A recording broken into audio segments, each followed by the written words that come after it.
Yes, reka tubashimire cyane kandi twongere tubahe ikaze inshuti bakunzi bacu ni ku Ibendera TV nkuko mumaze kubimenyera nk'ibisanzwe muri kumwe na Kreti Ntirushwa. Turi kumwe rero n'umutumirwa wacu uyu munsi ngira ngo ni ibintu mumaze kumenyera, turaza kugenda tuganira, murumva ibigwi bye, murumva aho yaturutse, murumva aho ageze, bishobora kugufasha iki rero byakubera isomo ejo bundi nawe ukaba watera intambwe ugendeye mu kirenge nk'icyo yanyuzemo. Reka ariko tutaragera aho tukwibutse gukora like na subscribe, nabyo biragufasha cyane kubera yuko uhita ugera ku makuru dutangaza buri munsi bitagusabye ibintu byinshi. Reka tutatinze rero twakira umutumirwa wacu uyu munsi, aratangira twibwira, hanyuma tugirane ikiganiro, atubwire aho yavuye ndetse aratubwira niba hari naho yenda akwerekeza mu buhanzi bwe. Ikaze cyane ku Ibendera TV. Murakoze cyane na Kreti. Amazina yanjye rero nitwa Iradukunda Emmanuel, ndi umuhanzi uririmba indirimbo za gospel, nkaba ndi umunyeshuri muri UTB, University of Tourism, Technology and Business Studies. Rero ubuhanzi bwanjye uburyo bwatangiye, nakundaga kuririmba cyane nkiri mutoya, hanyuma nza kuza kujya mu itorero ry'Abadiventiste umunsi wa karindwi, nakurikiranaga indirimbo zabo cyane nkumva ziramfasha, naje kumva numva inspiration, numva ko nyine kuririmba mu by'ukuri, nza kwandika indirimbo ya mbere.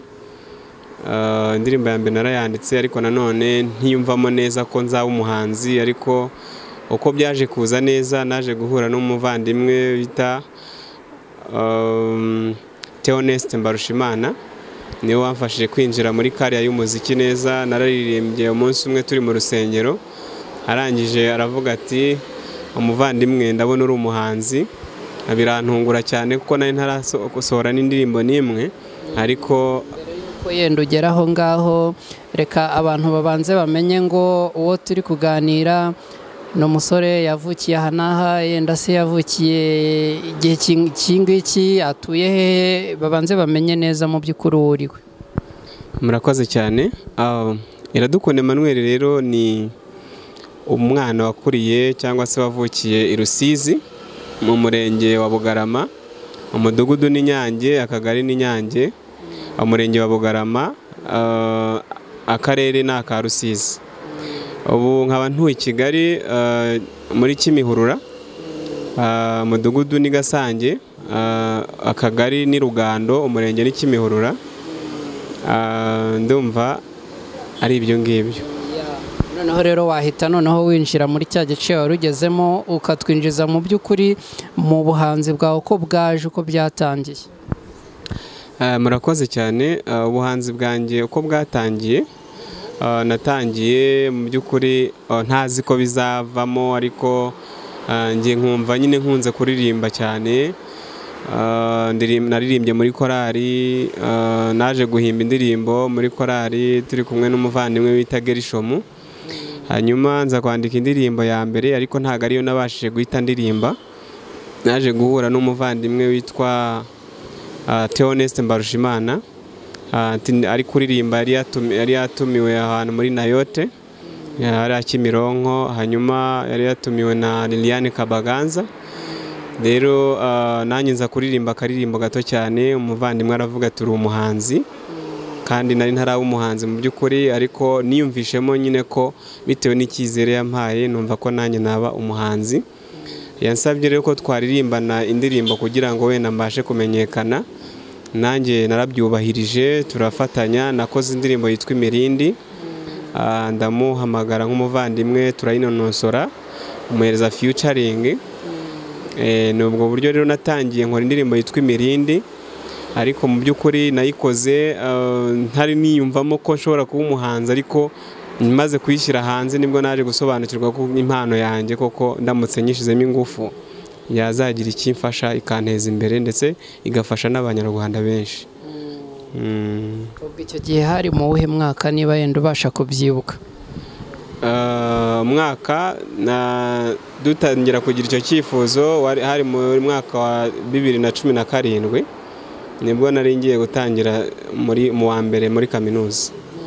Rero nakoze indirimbo nkora video muri 2018, nakoze audio 2017, 2018 nkora video yayo. Wakoze video, iyo ndirimbo yitwa nguki? Indirimbo yitwa Imirindi. Imirindi niyo ndirimbo, Imirindi by Iradukunda Emmanuel featuring Tonest, ugiye no kuri YouTube wayisangaho. Niyo ndirimbo ufite yo wamaze gushyira hanze yonyine cyangwa hari n'izindi? Muri aka kanya rero ubu turi kuvugana kuri YouTube hariho indirimbo ebyiri, hariho Imirindi ya audio na video yayo, akaba hariho na Isubiriza Igihe. Ariko mu by'ukuri ngiye gusohora indirimbo yitwa Iradukunda, amashusho already ari hanze, ariko hari n'indi yitwa Umunsi Umwe. Ubu rero ni ukuvuga ngo mfite indirimbo enye zimaze kuba navuga maze gusohora. Rero izindi ziracyanditse, ariko ndashaka kugira ngo nongere ubushobozi kugira ngo wenda mbashe kuzamura n'izindi, impano yanjye ibashe kumenyekana hirya no hino. Ubuhanzi bwawe buza uri mu yihe mood? Hari abo ubuhanzi bwabo impano ikaza bareba ibiti, abandi impano ikaza bari kureba inyoni, abandi bakabirota mu nzozi. Wowe biza gute mu by'ukuri? Ubuhanzi bwanjye rero ukuntu buza, ngewe hari igihe mba ndyamye cyangwa se ndi mu rugo ndi gutekereza, nkajya kumva nkumva inspiration ziramfashe, nkahita ntangira nkandika, nkumva mbese ndaririmba, nkumva njyana iri kuza nkaririmba, nakumva biri buze kuncika nkahita mfata telefone nka recording. Nubwo buryo rero ubuhanzi bwanjye bujya buza, cyane cyane bibuza ari uko ndi mu rugo ndi njyenyine, ntari kumwe n'undi muntu, ntuje ndi gutekereza. Akenshi hari igihe mba nyine ndyamye ndi mu rugo ndi njyenyine, nkumva ibintu biraje tu, akaba ari bwo mbikora muri ubwo buryo.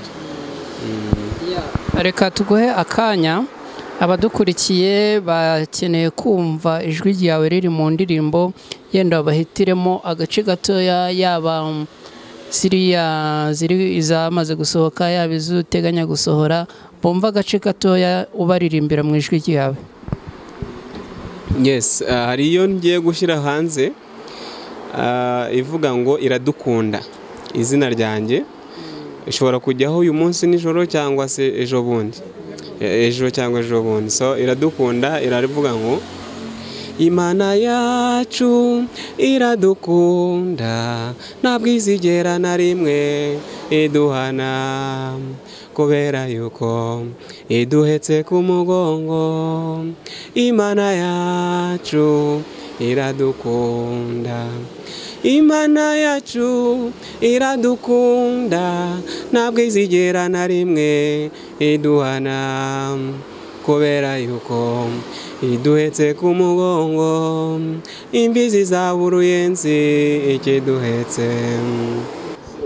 Yes, wari umaze kutubwira rero ko wenda gushyira indirimbo yawe hanze yitiranwa n'amazina yawe. Turagira ngo tubwire iriya ndirimbo wayiririmbye uri mu buhe buzima, wari uri muri ihe mood y'ubuzima? Iriya ndirimbo Iradukunda nayiririmbye ndi muri mood nziza nzima, kuko numvaga amazina yanjye afite ubusobanuro bigendanye n'uko umubyeyi yanyise. Natekereje ko umubyeyi yanyise ari mu gakiza, ari mu mwuka, kuko yaririmbaga no muri korali. Numva Iradukunda Emmanuel hari isano rifitanye n'Imana. Mvuga ati Emmanuel, Imana iri kumwe natwe, iradukunda, Imana ihora idukunda, itwitaho amanywa na nijoro. Rero natekereje byinshi ku izina ryanjye, ndavuga ati ngomba kurishyiramo umuhati ndetse nkarivanamo indirimbo kuko birakwiye kandi yafasha abanyarwanda. Emmanuel, ninde muhanzi mu by'ukuri yaba hano mu Rwanda cyangwa hanze ufatiraho icyitegererezo? Umuhanzi hano mu Rwanda mfatiraho icyitegererezo yitwa Israel MBONYI.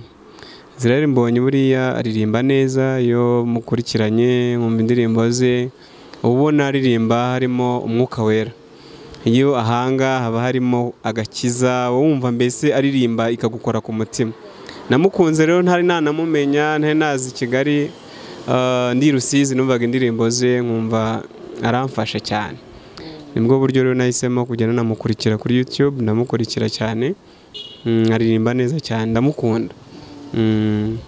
Ubu buhanzi bwa gospel werekejemo ko bavuga ko nta mafaranga arimo mu by'ukuri, kubera icyo utahisemo kujya mu ndirimbo za sekira ko ariho bavuga ko hakunda kuba amafaranga? Nibyo, kandi mu by'ukuri birumvikana, ntabwo naje muri gospel ari uko nje gukurikirana amafaranga cyane, kuko ubundi gospel ni ugutanga ubutumwa, ni message, no kwigisha abanyarwanda, abana b'Imana kumenya Imana, bakayisobanukirwa, bakayimenyesha no ku bandi.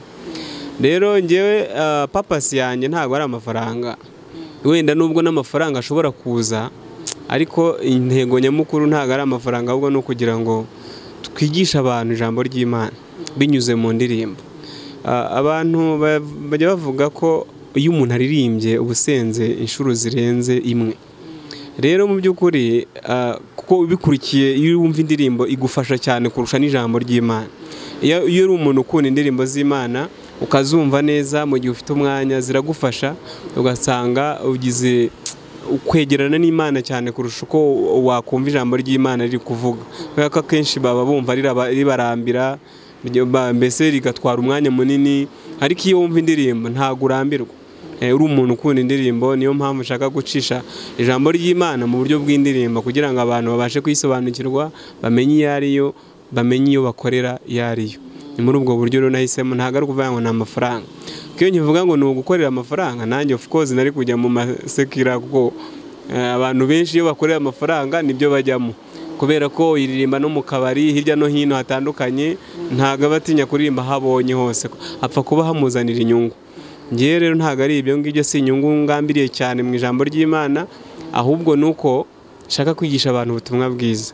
Birashoboka ko n'amafaranga ashobora kuziramo, ariko ayo mafaranga nayo kumfasha mu gutera imbere, mu guteza imbere impano yanjye, kuyizamura, nkagaragaza ikindi ku mutima, kandi icyo kintu kiri ku mutima kigafasha n'abanyarwanda muri rusange. Kanya tugiye kugana ku musozo, tugiye kuguha akanya utambutse ubutumwa bukuri ku mutima butuganisha ku musozo w'ikiganiro twagiranaga. Hanyuma numara gutambutsa ubutumwa uraza gusezera abantu, wongera baririmbira mu ndirimbo, n'ubundi agace k'indi ndirimbo n'ubundi uraza kubahitiramo. Ariko mbere yo kugeraho tubanze dutambutse ubutumwa, ari abagukunda, ari abazakumva, ari abo muziranye, ari abo mwiganye, byose tubaho ubutumwa buri ku mutima. Ubutumwa nabwira abanyarwanda muri rusange, abana b'Imana, ni uko mbakunda kandi mbahoza ku mutima, kuko gukora indirimbo za gospel ntabwo mu by'ukuri ari inyungu ngambiriye, ahubwo ni ukugira ngo izina ry'Imana rihabwe icyubahiro, abantu bamenye Imana, bayisobanukirwe, bumve ko Imana ishobora byose, ntacyo twakora itabirimo. Imana iyo yavuze ngo yego, ntawe uvuga ngo oya.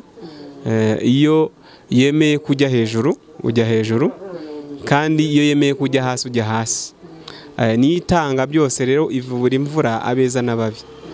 Mu by'ukuri rero ndabasaba kugira ngo banyiyumvemo nk'umuhanzi mushya uri kuzamuka, nanjye bamfashe gukunda ibihangano byanjye, bimenyekane ku isi hose, kuko iyo utari wamenyekana bigutwara ingufu nyinshi cyane, imbaraga nyinshi cyane, kubera ko udafite abafana ntacyo waba ukorera.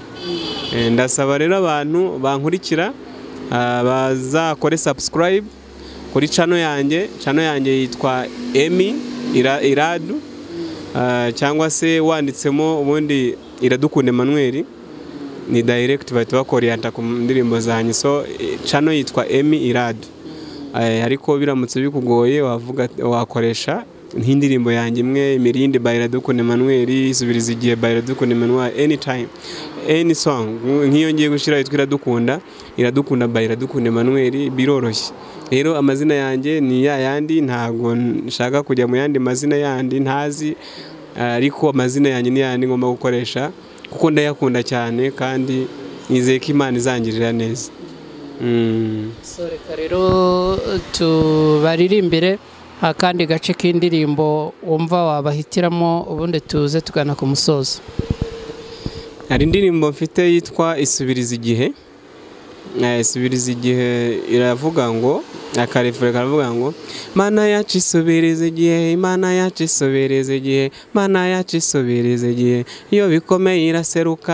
Mana yacu isubiriza igihe, Imana yacu isubiriza igihe, Mana yacu isubiriza igihe, iyo bikomeye iraseruka. Reka twishimire cyane rero, urakoze cyane.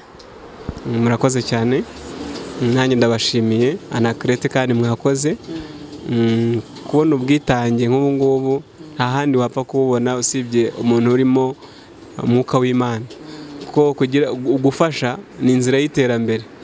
Rero ari abantu bibwira ko gufasha mbese ari ibintu biri aho ngaho, ariko iyo ufashe umuntu nawe uba wigirira. Umuntu yaravuze ngo gira neza wigendere, kuko utazi mbese ineza uyisanga imbere.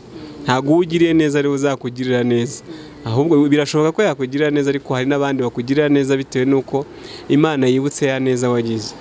Ndabashimiye rero by'umwihariko, kandi ntibagiwe nanone gushimira umuntu wamfashije kugira ngo imirindi ijye ahagaragara. Umuntu witwa Karenzo yangiriye neza, yaramfashije. Nkongera nanone gushimira by'umwihariko Mbarushimana Theoneste, niwe watumye impano yanjye hita igaragara, niyumvamo ko iyo mpano ihari. Ndetse nongera gushimira Champion Hotel, nubwo yafunze ariko bampaye ahantu nko gukorera, na MP Plaza yambaye hafi.